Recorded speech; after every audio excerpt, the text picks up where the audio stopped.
جس گھر میں ماں بدل جائے وہاں تقدیر بھی بدل جاتی ہے۔ ایک سرسبز ریاست میں ایک امیر تاجر رہتا تھا۔ اس کی ایک بیٹی تھی، نرم دل، خاموش، صابر۔ ماں کے انتقال کے بعد باپ نے دوسری شادی کر لی۔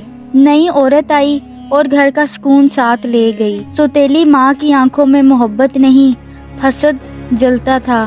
وہ لڑکی سے دن رات کام کرواتی اور اپنی بیٹی کو شہزادیوں کی طرح رکھتی۔ ایک دن سوتیلی ماں نے اسے جنگل بھیج دیا، واپس تب آنا جب لکڑیوں کے ساتھ قسمت بھی بدل لاؤ۔ لڑکی اکیلی جنگل میں چلتی رہی، ڈری ہوئی مگر صابر۔ اچانک اس نے ایک سفید سانپ دیکھا۔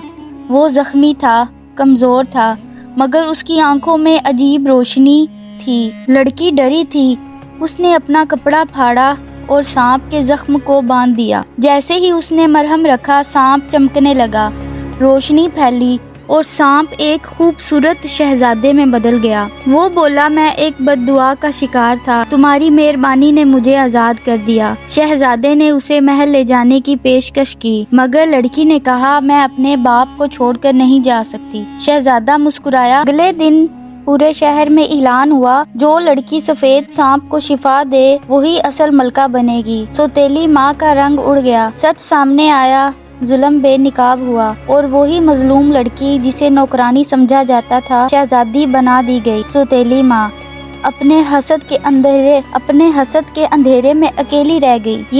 یہ کہانی ہمیں یہ سبق دیتی ہے، نیکی کبھی ضائع نہیں ہوتی اور جو دل صاف ہو وہی اصل تاج کا حقدار ہوتا ہے۔